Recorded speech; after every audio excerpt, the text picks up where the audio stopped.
नमस्कार स्टूडेंट्स, देखिए last class में मैंने कुछ क्वेश्चन आपको करा दिए थे ट्रिग्नोमेट्रिक के। एक और क्वेश्चन आपको मैं बता दूं।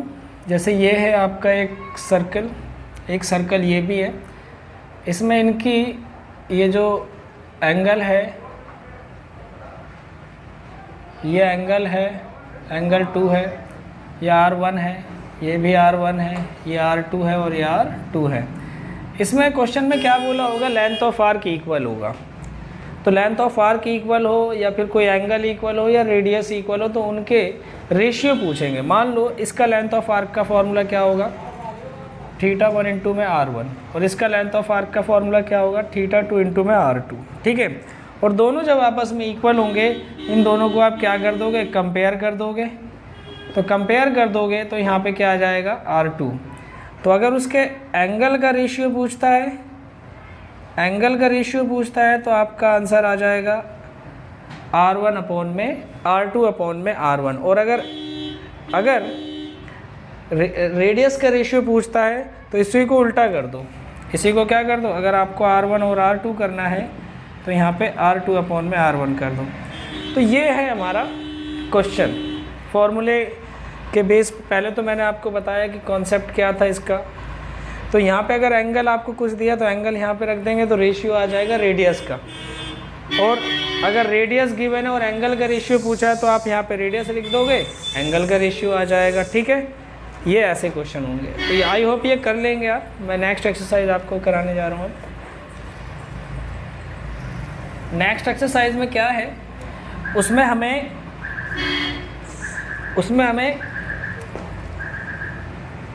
क्वाड्रेंट के बारे में पता होना चाहिए। क्वाड्रेंट, जैसे कि ये जो क्वाड्रेंट है ये आपको पता है एक्स एक्सिस होता है। तो यहाँ पे 0 वैल्यू से लेके यहाँ पे क्या होगा, पाई तक होगा। ये π/2 होता है, यहाँ पे 3 π/2।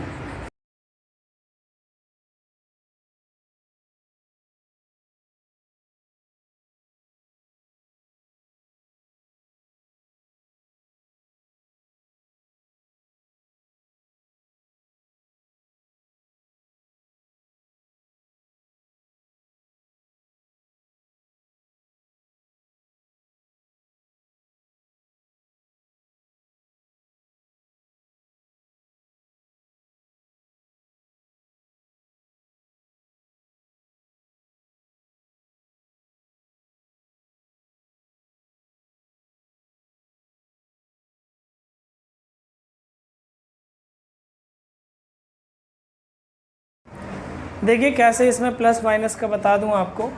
ये देखो, ये क्या होता है, ये वाई एक्सिस होता है, ये पॉजिटिव होता है, और ये भी एक्स एक्सिस, ये भी पॉजिटिव होता है।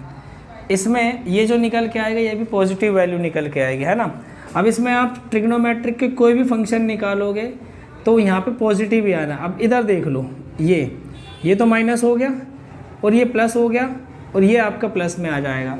इसका मतलब ये माइनस है। अगर मैं इसको बेस मानता हूँ, ये अगर माइनस है तो जिसमें बेस आएगा उसको ये माइनस कर देगा। साइन और कोसेक में क्या आता है, हाइपोटेनियस और परपेंडिकुलर आता है, इसलिए ये दोनों प्लस होंगे। लेकिन कॉस टैन उन दोनों में बेस आता है, इसलिए ये क्या हो जाएगा, माइनस हो जाएगा। सेम ऐसे ही प्रोसीजर इसमें अपनाएंगे। ये भी माइनस है, ये भी माइनस है। ठीक है, जब ये दोनों माइनस हो गए, ये दोनों माइनस माइनस, अब जिसमें बेस और परपेंडिकुलर आएगा वो तो पॉजिटिव होंगे, बाकी सब माइनस होंगे। ठीक है, सेम ऐसे ही इसमें भी होता है। ये प्लस है और ये माइनस है, तो इसका भी ऐसे ही, बस आप ऐसे याद रख लो। ठीक है, अब आपको कुछ फॉर्मूले भी याद होने चाहिए भाई। यहाँ पे ट्रिग्नोमेट्री में फॉर्मूलों का ही खेल है। फॉर्मूले अगर आपको याद है तो आप क्वेश्चनों को कर पाओगे। जैसे मैं अगर आप फॉर्मूले की बात करूँ, sin square theta plus cos square theta is equal to 1, ये आपको पता है, ये पहला फॉर्मूला है। इसी को अगर मैं इसमें क्या करूं, साइन स्क्वायर से डिवाइड कर दूं तो यहाँ पे 1 आ जाएगा, और यहाँ पे कॉट स्क्वायर थीटा, और यहाँ पे 1 अपॉन में साइन क्या हो जाएगा, कोसेक स्क्वायर थीटा। एक फॉर्मूला ये आपका होना चाहिए। इसी तरीके से इसमें कॉस से डिवाइड करो तो यहाँ पे आ जाएगा sine upon cos tan square theta plus 1 is equal to sec square theta. ये 3 फॉर्मूले इस एक्सरसाइज में आपको याद रखने हैं। ठीक है, और भी बहुत सारे फॉर्मूले आपको याद होने चाहिए, जैसे कि tan theta is equal to क्या होता है, साइन थीटा अपॉन में कॉस थीटा होता है, और cosec theta is equal to क्या होता है 1/sin होता है, इसी का साइन क्या हो जाएगा, या फिर आप साइन इज इक्वल टू क्या कह सकते हो, sine theta is equal to 1/cosec कह सकते हो। ठीक है, तो ये फॉर्मूले हैं, आपको याद रखने हैं। जितने ज़्यादा आपको फॉर्मूले याद होंगे उतनी आपको मदद मिलेगी क्वेश्चनों को करने में। ठीक है, ये आपने अभी 10th क्लास में सीखे ही थे फॉर्मूले, ये वही फॉर्मूले हैं। तो ये हमें याद रखना है, और हमें ये याद रखना है कि कौन से क्वाड्रेंट में कौन सी चीज़ प्लस होगी। ठीक है, आगे देखते हैं।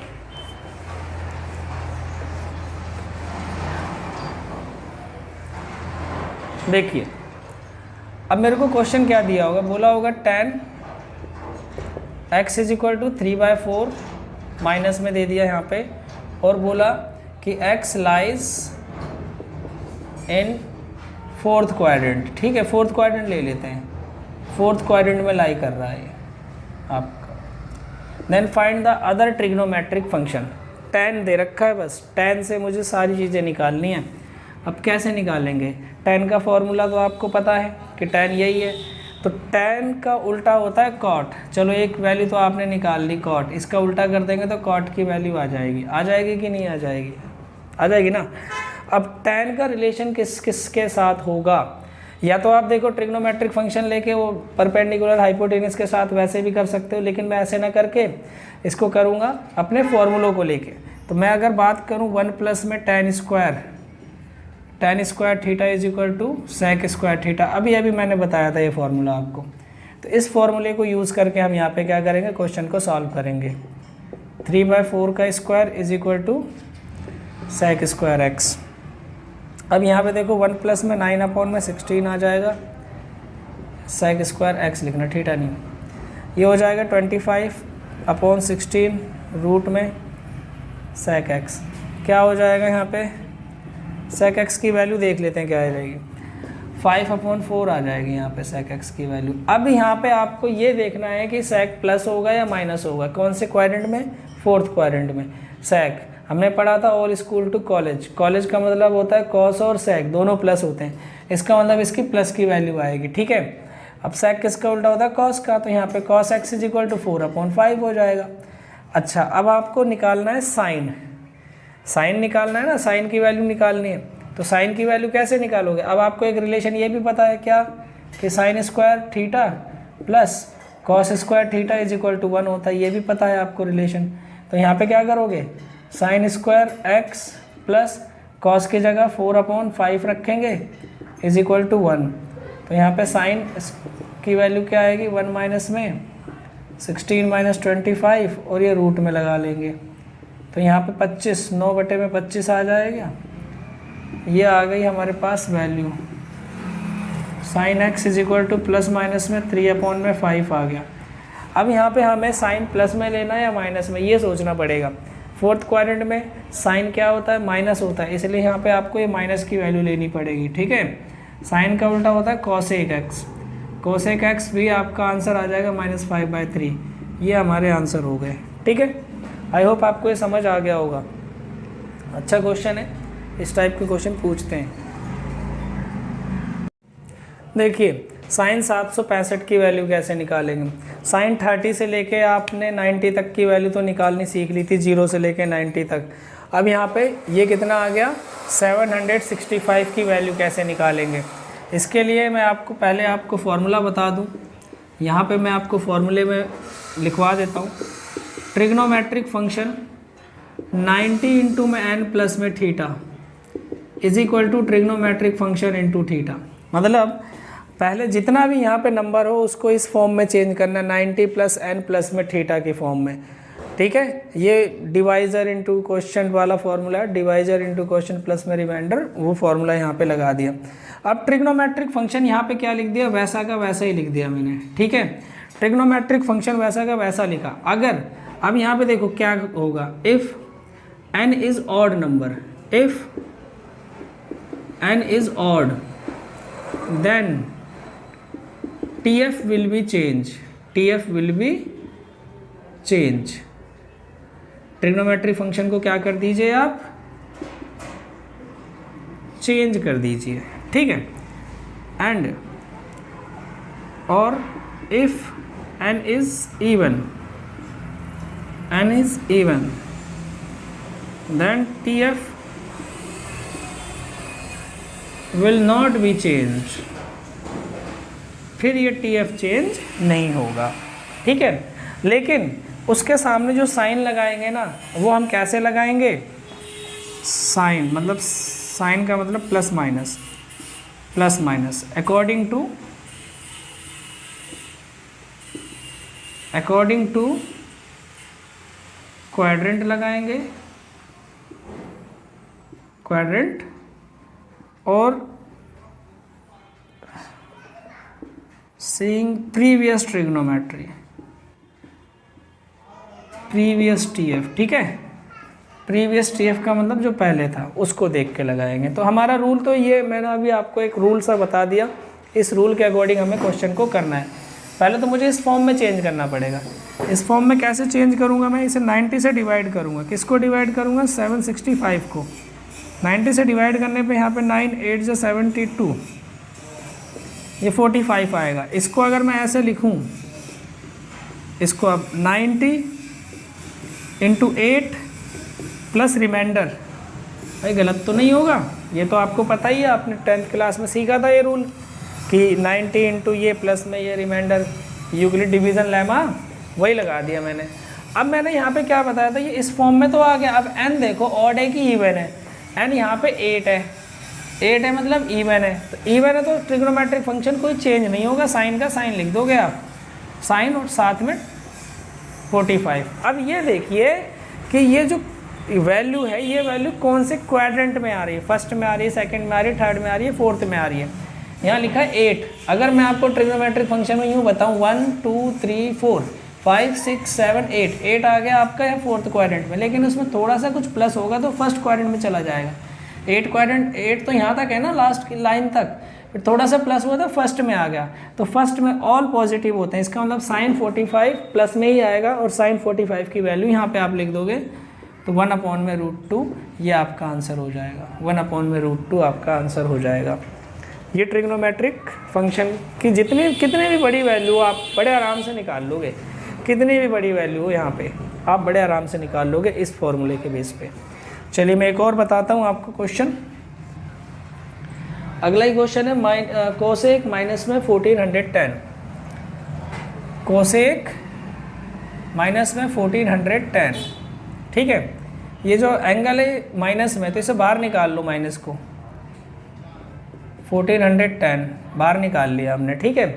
याद रखना ये कोसेक में बाहर आ जाएगा और टेन में बाहर आ जाएगा, बाकी सब में बाहर आएगा, सिर्फ कॉस और सेक में बाहर प्लस में आता है, ठीक है। वो तो अभी फॉर्मूला आएगा तो बता देंगे। अब देखो फिर से वही रूल, 1410 है, इसको डिवाइड करना है, किससे डिवाइड करना है, 90 से डिवाइड करना है 1410। तो इसको जब डिवाइड करोगे तो कितने बार में जाएगा, 1 टाइम्स में तो जाएगा ही जाएगा।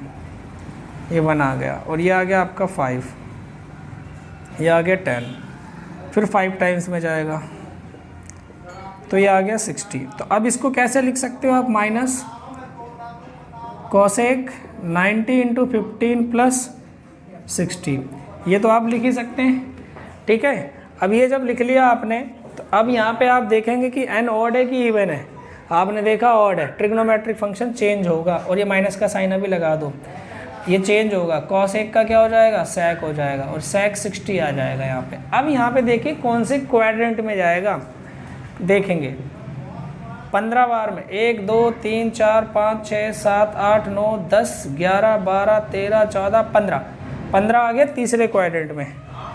थोड़ा सा प्लस हुआ तो फोर्थ क्वाड्रेंट में चला जाएगा, और फोर्थ क्वाड्रेंट में देखिए यहाँ पे क्या लिखा, सीइंग प्रीवियस ट्रिग्नोमेट्रिक, ये वाला ट्रिग्नोमेट्रिक देखिए यहाँ पे। कोसेक इसमें प्लस होता है कि माइनस होता है, फोर्थ क्वाड्रेंट में माइनस होता है, तो यहाँ पे माइनस लगा लेंगे, ठीक है।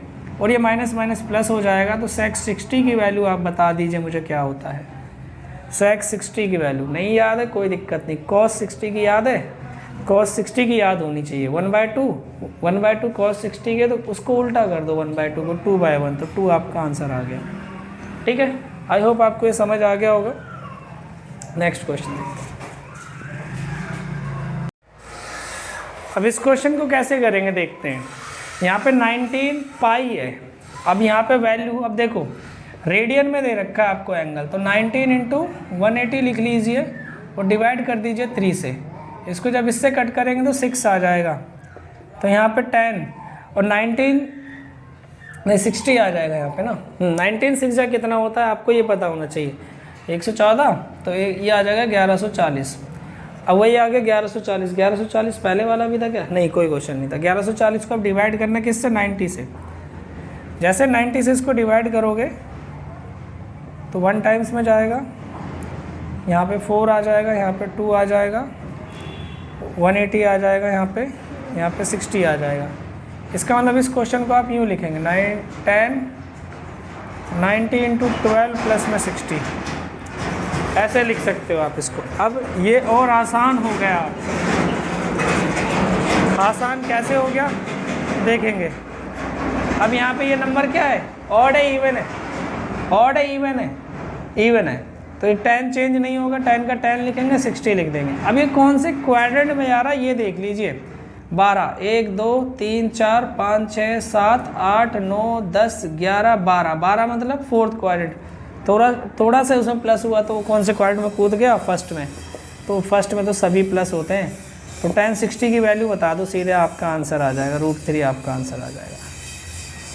आई होप ये एक्सरसाइज आपको समझ आ गई होगी। अब नेक्स्ट एक्सरसाइज में फॉर्मूलों का खेल है भाई। फॉर्मूले पहले आप याद कीजिए, फिर उसके बाद उन क्वेश्चनों को हम करेंगे, ठीक है? ठीक।